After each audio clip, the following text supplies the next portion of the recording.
Hi. Okay. Okay. Much better. Like that? You can see Chepa's little head poking up when she looks up. There's So Chepa. put her in your lap if you have to see her. So I am Kristy Jonas, sitting here with Carlos Cedillo. Hi. I believe he's the most interesting man of Cross River. That's what we're calling our podcast.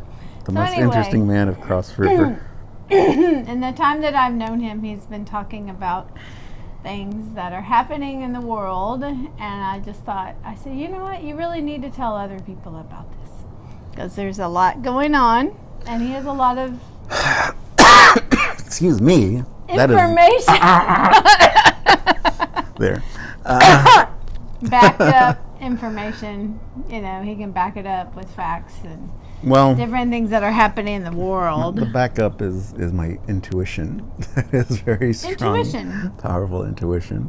Often much That's better. right. Much better than facts. Yeah, we're not making any claims, you know. No. None of these. We're talking about shamanic That's right. energies. Yes, Carlos is a shaman. Tell us more about that. Hung around with Don Alejandro Oxlack, the Grand Elder of the Maya. He taught me the ceremonies, sacred fire ceremonies, and much about the calendar. I got to ask him deep questions about the Mayan calendar, and he explained to me things that are oral tradition of the Maya, not necessarily things that anybody's even written down yet, but as part of their ceremonies and traditional oral passed down tradition. And as well as a scientific perspective from Dr. Carl Johan Kalaman. And where did you meet this shaman First teacher? Found out about, are you talking about, Your travels. First it was, Yeah. First I knew Dr. Kalaman, and he introduced me actually to Don Alejandro, got me to go on a first sacred journey. Where? Down there to Guatemala. We toured around in a bus with a group of people and to sacred sites and So learning he's not ceremony just an and armchair learner. He's like actually been to the learning by Mayan pyramids. experience. Learning by experience. Direct experience learning, which is though Don Alejandro actually did point out when we first met at the airport, we're getting ready to go on this sacred journey, and he said, some of you have read a mountain of books, un montón de libros. But what we learned by direct experience and the oral tradition was far more profound than any book ever written. Okay. Yes. Yeah, I mean, that's life experience. That's right there. Well, that's exciting. Okay, so where did that journey take you after that? Well, before 2012, December 21st, 2012, kind of building up to that, between actually 2004 and then up to 2012, it kind of built up with these ceremonies we started doing, because that was what was called the Venus transit, when Venus had gone in front of the sun in June of 2004, and it did it again in 2012. So that's an 8-year cycle that it does that, and then it won't happen again for another 120 years. I remember hearing about that. So the Venus transit. Okay. So every time the Venus transit happens, the world gets smaller, and Smaller. What do you mean smaller? the previous 120 years before that, we were just starting the Industrial Revolution and laying the telegram lines across the oceans, and before that, there was I guess 250 years ago was more kind of this political revolutions were happening. Okay. And 120 years before that, things were the world was being explored by the conquistadors. Oh, really? Okay. The first, after Christopher Columbus and all that. So the world started being explored more. So getting our closer world and is closer. getting So our smaller, world has gotten meaning smaller. globally. Yes, and Connected. communication-wise, yes, Okay. we're all much closer together after this period of the Venus transit. But anyhow, we were doing these ceremonies here locally in Austin, San Marcos, Wimberley, in Dripping Springs, other places where people would gather. We'd call these ceremonies, and I would direct the fire ceremonies that I learned from Don Alejandro. Okay. I'm sure about the 20 days of the Mayan calendar cycle make an offering for each one and explain what the energy of each day is, right? So this is being filmed on a 10 flint knife day, which also smoky mirror and obsidian. So you think about just to let you know, Yes. I didn't know any of this until we started talking more, and I think there's a lot of people out there that don't know a lot about it, but we do have an ebook, so Right. you can subscribe to that in our... Yes, ask specifically for my ebook. It's a journal. What's it called? Cosmic Jaguar Silken Journal. Okay. So that explains a lot about the Mayan calendar and how all this works. Yes, it explains by practical experience as far as the things that happen to me on each day, and then when the cycle comes around, you can see the similarities of events that happened and how they evolved. Ooh, that's fascinating. And then you can create your own. Don't look. Cut that. I'll have to edit that part out. I'd have to edit that. Okay. Okay, so going on from the Mayan experience, right now it's April 1st, and we've had the biggest prank pulled on us ever in the history of our world. So now we're in the middle of the coronavirus pandemic, and it's global, and Carlos has some very good insight on that, and I want him to talk about that. But it's not just about the virus. That's the insight. Yeah. The virus is almost just a distraction. I mean, it's going to be bad. It's going to get worse in the next couple of weeks, according to medical professionals that I know personally. And then it's going to get worse, but it is going to get better after that. Anyhow, it's more also about the financial reset that is happening. Financial reset, something that people interested in NESARA, N-E-S-A-R-A, look it up. I don't have time to explain everything about that. But anyway, part of that NESARA that's all he'll say about that. is going to be a big financial reset, a global financial reset. Okay. And it sounds very hypothetical, theoretical, whatever, kind of like things we maybe talked could about, happen, thought would never happen, and but here you know, it is. maybe nobody was ever going to have the political will to make it happen. Nobody was ever going to have just, okay, let's make this happen because it needs to happen. Right. It's always been put off and put off and put off, and even for 100 years we've been in the United States has had this Federal Reserve system in charge of our money. And that goes back to what President Kennedy was trying to do. Kennedy was trying to get us off of that and get us back. And what happened to him? So, right. It didn't turn out so good for him. So we're hoping it turns out better for President Trump. Yes, it is going to turn out better for Trump, but it is not because Trump is actually doing anything. I think he was intending to do something in his second term. I think a lot's coming in the second term. The second term is going to be really wonderful. Yes. But what's happening anyway, despite Trump or despite anybody, despite the Federal Reserve, is that Saudi Arabia and Russia first started this kind of oil price war, and they were trying to outsell each other. And when did that start? War. That was a few months ago before. And that's what I thought, a few months ago. Like November. 2019. It was still 2019. When everything 2019 was getting planned. Yeah. Yeah. And so because the price of oil has dropped so much, and that the dollar of the Federal Reserve note, not the U.S. dollar, was the Federal Reserve note. Look on the bill. It does not say USA dollar. It says Federal Reserve note. Exactly. It's actually a bill of debt. Yes. Ironically, the more money that you have, the more debt that you owe to the Federal Reserve is what it's saying. Right. So you might think you're a billionaire, but if you have it all in printed money, it's money that you owe to the Federal Reserve. It's not your money. That hurts my brain. It's don't hard to wrap that. your brain around.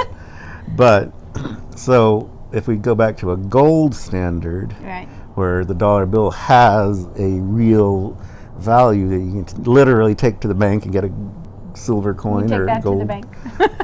You literally can take it to the bank and exchange it for a solid piece of precious metal. Right.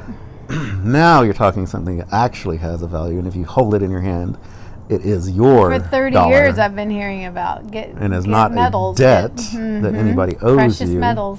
But you can actually exchange it for silver or gold at a bank. Are we going to go back to trading? Yeah. Bartering? So our money's actually going to be worth something solid. Yeah. And so anyway, that's the most really huge change that's going to come out, and most people aren't even going to realize it's happening. It's happening now. It is a thing. And what should people do to prepare for it? Hunker down in place. I think this is another we need to shelter in place. Huge reason why we're doing the shelter in place, because if we go out and keep on partying and spending money like there's no tomorrow, right, then those people are going to be in a lot of trouble. Well, you were saying just the other day that this pandemic, the order to shelter in place, to stay home, to self-quarantine, this is really going to get people thinking differently. And what were some of those thoughts you had on that? Oh, yeah. Well, first off, independent thinking is going to be back in style. All right. We're back to critical thinking, kids. Critical, independent thinking with your own brain. Well, they say that that's most important also right now. Right, exactly. Because people have been in a hive mind, thinking that, we go out party, go to the festivals, and go hang out with a bunch of people, go to, the community was an important thing just for the sake of community. But it's like, well, community is no good if the people are just spoiled little kids that don't know anything and they just want to party all the time and think the world is just their little party place, and the community is like all my friends. And it's like, well, you got to stand up for your own conscience every now and then, and right now is a great time to figure that out. Look inside, because you're not like what's happening. Not going to be hanging about with all your friends. I see a lot of people reaching out, helping each other, and say, "What do you need? How can I help you?" I mean, that's really what it's all about. Well, that's authentic. That's authentic. Authentic community. And it's that not gets just back to gathering just for the sake of gathering with a bunch of people because you have insecurities and you want to feel accepted by the crowd of people, and you follow all the trendy things. And it reminds me all that's of coming to a dead end. What all our factories did for World War II. They retooled, they remanufactured, they went ahead and they started making things that would be helpful in the war, just like we've got My Pillow and all these thousands of factories retooling and making masks and ventilators and things that will help and serve. We can do it. It's not. We're coming together as a country. That's what we do. It is like a war. It is a virus and a foreign-made. Now, what do you think about the virus, biological Carlos? weapon? He has some opinions on the virus as well. Well, I don't know about that. It's just it's very suspicious. Did it start in Wuhan? And it seems like a manipulated thing. Right. And if we've seen the movie 12 Monkeys, oh wow, that was made in the 90s, Brad Pitt and Bruce Willis, and Madeline Stowe. And that was about a pandemic that took out the population, and everybody that survived had to move underground. And the really didn't have anything to do with 12 Monkeys. The scenes from that movie look amazingly like what is they're showing on the news right now. Yes, very much so. So that's kind of scary, and it shows that in that movie it was an intentional letting loose of the virus. And so I suspect that this is more intentional, created problem. Don't touch my face. Yeah, don't touch your face. Don't touch your face. That's hard not to do that. I know. I gotta pick my nose. Anyhow. I know. We don't know for sure. I mean, I hope it comes out later what really is going on. But there's a lot of truth coming out today. That's what we need to do. We People see are the truth. Seeing the obviousness of these things that I say. Whereas before, if I had told you 6 months ago, the Federal Reserve is going to be abolished and oil, going to be worthless and all that. Right, you wouldn't have believed them. Oh no, come on, dude, you're some weirdo conspiracy wacko. But now it's like, guess what? Surprise! So, what are some significant days to look forward to? Oh goodness, I don't have my calendar in front of me to look at those, but a couple of days from today is 12 Sun, 12 Ahau, and so 18 days before today, and then 2 days from today, 20-day period, we've actually been in this really amazing cycle of abundant energy. According to the Mayan prophecies, the 12 Ahau, coming up in 2 days, is a time when they say piles of tortillas. There's like a lot, and then there's a lot of Not flour. There'll be a lot of corn. weddings. We've given up flour. There'll be a lot of weddings, and something about the doorway to money. We also predict many babies. We've been about 9 to 12 months after We went this. hiking yesterday at the park in San Marcos. There's some big trails at Prospect Park. And there was a lot of people. It was a weekday. It was like, wow. I've never seen as many people. I know. Parking lot up. was actually crowded. Yeah. It was great. Everyone social distance. I think. And there was a lot of couples hiking. A lot of couples. Couples getting in shape and probably going home and working out some better more. shape. Getting in better shape. Doing some making exercise. some babies Right. out there. Going to be happening. Yeah, I mean, that's the thing to keep in mind is just it needs to be positive. Mm-hmm. You need to think, yes. this virus does feed on fear. That's another subject. Yes. I don't know if we have time. The adrenochrome. Adrenochrome is what the virus triggers. We could separate. We could segment these, I think. I touched my nose. But, yeah, we could say this one's on this one. We could segment. So you want to talk about adrenochrome? I didn't really want to talk about it. Oh, we shouldn't talk about adrenochrome. Next time. Look it up. Look it up, or watch the we movie we Fear and Loathing. Fear and Loathing in Las Fear and Vegas. Loathing in Las Vegas. That Has was a little crazy. scene about adrenochrome. Yes. Yeah. And what was that? The event 201. Oh, you know more about that than me. Yeah. Than I do. Well, there's some interesting things, but we want to stay on YouTube, so we're not going to go into those areas. Okay. So this is an experimental video, our first one, interview style. Yeah. Hope you like it. Let us know what you think. We're going to post this up on YouTube. Well, Carlos has a myriad of talents, I suppose. So there are lots of different links and also channels, Facebook pages that you can find him on. Tell us a little bit more about this. I had just done a video on Facebook Live on my concert guitarist Carlos Cedillo page. Concert guitarist Carlos Cedillo. And I was just improvising. Yes. Improvising means just completely spontaneous music. I'm not thinking ahead of anything I was going to play, but I think it's getting a lot of views, so I'll do more of that and probably get some of my paintings up and we can talk more about and show some paintings next time. Talk about real estate.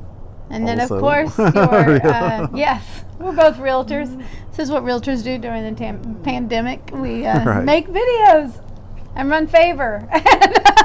All right, y'all. Do all kinds of things. Kristy's going to hit the big red button. I am, but you forgot about your podcast. You probably want to talk. Oh, my podcast. Plug all the things, podcast. all the things that we have. I have The so whole many point, things. I know. Which is why we kind of thought it would be a good idea to make these videos, so you understand that I'm not just a one-trick pony. I play great guitar. I do great painting. Guitar. We could have a whole video on, how you learned that and where you learned it from and why it's important to you. Shamanic work, and I also have a blog called the Plant Music Podcast. And at podbean.com. Plantmusic.podbean.com. Plant music. Yes, but it is called the Plant Music Podcast. And that's a whole different area These pretty trees behind us. That could come from, can be singing. The music of our future. But we will come back and we will dissect this and break it down a little bit better and bring you new topics. Thanks for tuning in. Peace. Bye-bye. Love and light.